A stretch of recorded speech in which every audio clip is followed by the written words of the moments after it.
Part 3. The Lessons of the Healers. The Encounter in the Crypt. This book tells of what happened to me after I became involved with a group of healers and practitioners of sorcery. I don't aim to describe everyday events here, but rather provide a selection of facts and extraordinary moments when I learned or experienced something special. My first contact with this magical world was through Carlos himself, who set up a trap for me and indirectly introduced me to this sorcery tradition. I remember that, on the occasion, before leaving me alone in the Metropolitan Cathedral of the Assumption in Mexico City, Carlos told me that I had to go down to the catacombs and stand with my eyes closed in the middle of a circle carved on the floor, facing southeast. I was initially worried about orienting myself underneath the church, but I saw that the circular drawing was marked with the 4 cardinal points.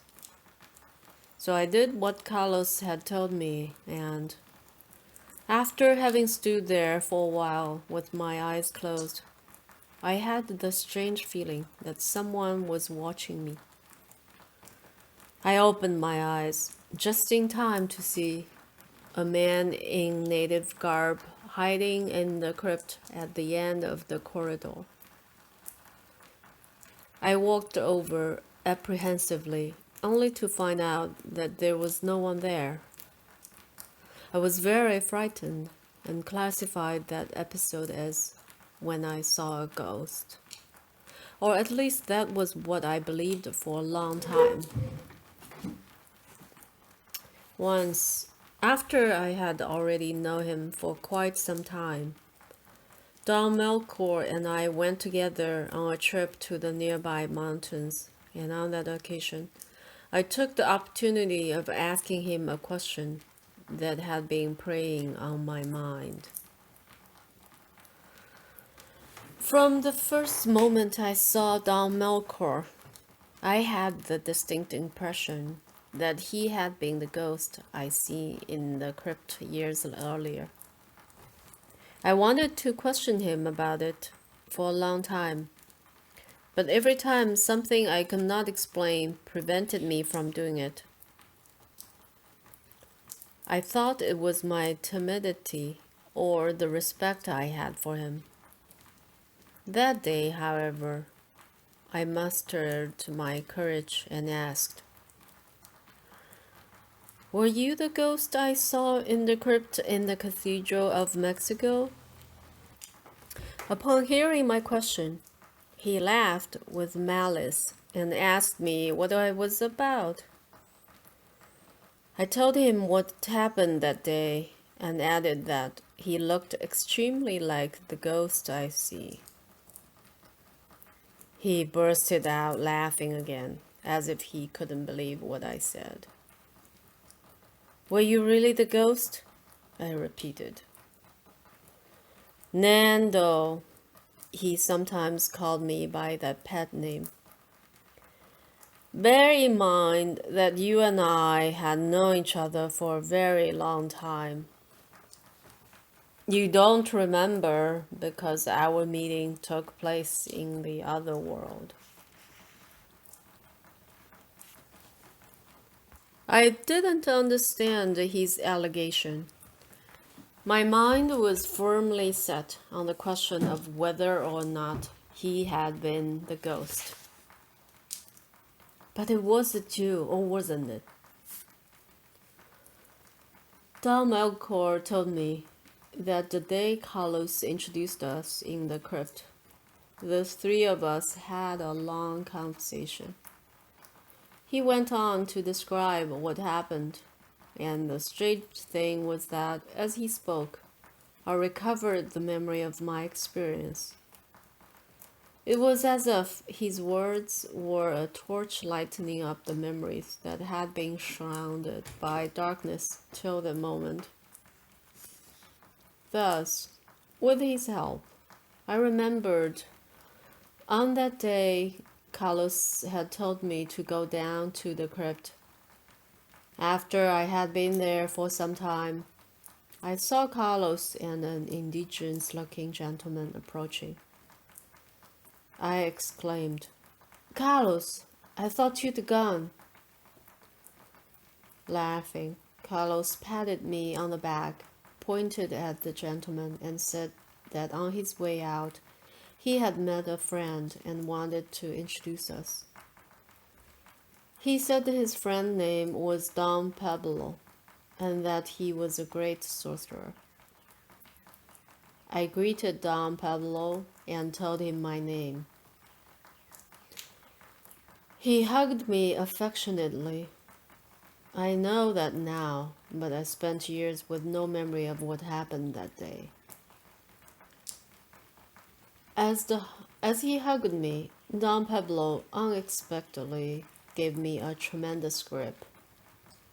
I felt as if he was squeezing me or pulling me by the top of my head. As I think of it now, the image that came to me is of toothpaste being squeezed out of a tube. I was sliding up. I felt I was losing consciousness. Then, as I gradually became aware of myself again, I noticed something in me had been changed. As if in a dream, I could see Carlos and Don Pablo laughing. I knew I was in a different state of awareness because everything had an unusual glow. For a brief moment, I perceived a web of light superimposed upon everything. That was the first time I had such an experience, but rather than being surprised, I felt joy, as if all that was already familiar to me. While in that state, I noticed other world entities roaming around. I remembered on that day we actually interacted for a long time. Don Pablo gave me advice on how I should behave in life. He also recommended that I take certain teas to purify myself. When we had finished talking, Carlos told me to stand in a circle with my eyes closed and let the power of that place return me to everyday awareness. I did, and I felt as if I were waking from a dream. Then, next thing I knew was a feeling that someone was watching me. Remembering my meeting with Don Pablo put me in a state of euphoria similar to drunkenness, and I spontaneously entered another level of perception.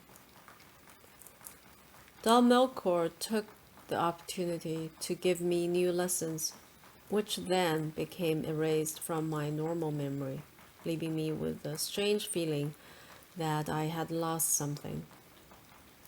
When I finally returned to my old self, we were already on the hilltop, and I could not remember how we got there. Don Melchor's Stalking. Being with the healers was similar to being on a moving train. With them, I had no time to be bored. We were always busy with something important or extremely urgent, as the healers would say. We were either healing someone who was sick or taking an arduous hike to the top of a distant mountain, which we occasionally did for the sake of the walk itself. "If you have nothing to do, don't come to do it here," was their much repeated refrain. They gave jobs to all who came to them, an effective way of getting rid of the layabouts who just wanted to gossip or hang around. The events which took place during the first stage of my learning left a deep mark on me.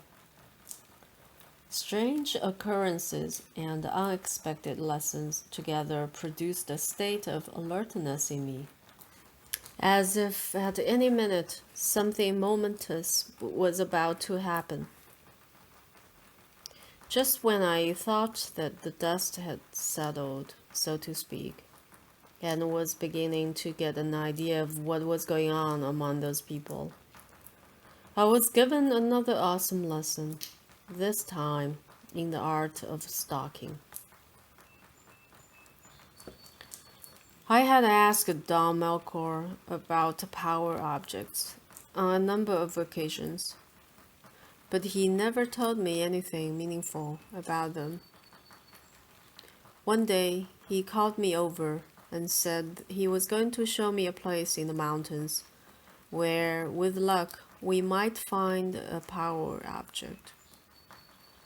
As he spoke, he nodded repeatedly as if spurring me to adventure, but he warned me. This will be a long and dangerous expedition, so you need to prepare. He had me prepare a large backpack with food and other necessary things, apparently planning to spend several days away from home. The walk was actually exhausting. After we had walked for 2 days, we still had not even reached the mountain we were supposed to climb. The heat and the insects made the trip even harder. Towards noon, as we headed for a rock wall, Don Melchor decided it was a good moment to take a break, and I agreed. He then suggested that I go to the bushes to empty my bowels. We resumed the path, and as we climbed a steep ledge in order to cross a raven, Don Melchor held out his hand to help me across the gap. Having crossed, I looked up and almost shit my pants out of pure fright. I was holding the hand of Don Gabinetto, not Don Melchor's hand. I was completely shocked and numb for a long time. Don Gabinetto was very understanding, saying that things like that were bound to happen sooner or later and should not be taken too seriously. We sat down on some rocks at my request because I didn't feel well. I was confused, half asleep, and for a moment not sure of where I was or with whom I had been walking. I remained sitting there, trying to recover. Don Gabinetto started throwing a tantrum because I wasn't answering his questions. His histrionics took me out of my self-reflection. He then said it might be better to call Don Melchor back. I wanted to say no, but he didn't wait for my comments and began to shout, "John, hey John, come here." He went behind some rocks, still calling for John. From behind the other side of rocks, Don Melchor appeared, smiling like someone who had just made a prank. I had the clear impression that they both had been playing tricks on me. I desperately tried to calm my reason by telling myself that Don Gabinetto had perhaps been hiding among the rocks and had grabbed my hand while Don Melchor was hiding to scare me. Deep down, however, I knew that was not the case, because Don Gabinetto had been wearing the same clothes as Don Melchor. I became very suspicious from then on, silently observing every detail. Then I realized that I had never seen Don Gabinetto and Don Melchor together in the same place. It was only much later that I understood Don Melchor's stupendous maneuver. As Don Gabinetto, he changed both his physical behavior and his personality so radically that he actually became someone else. He convinced everyone. Even after I had found out the secret of his transformations, I still automatically kept acting one way with Don Gabinetto and a different way with Don Melchor.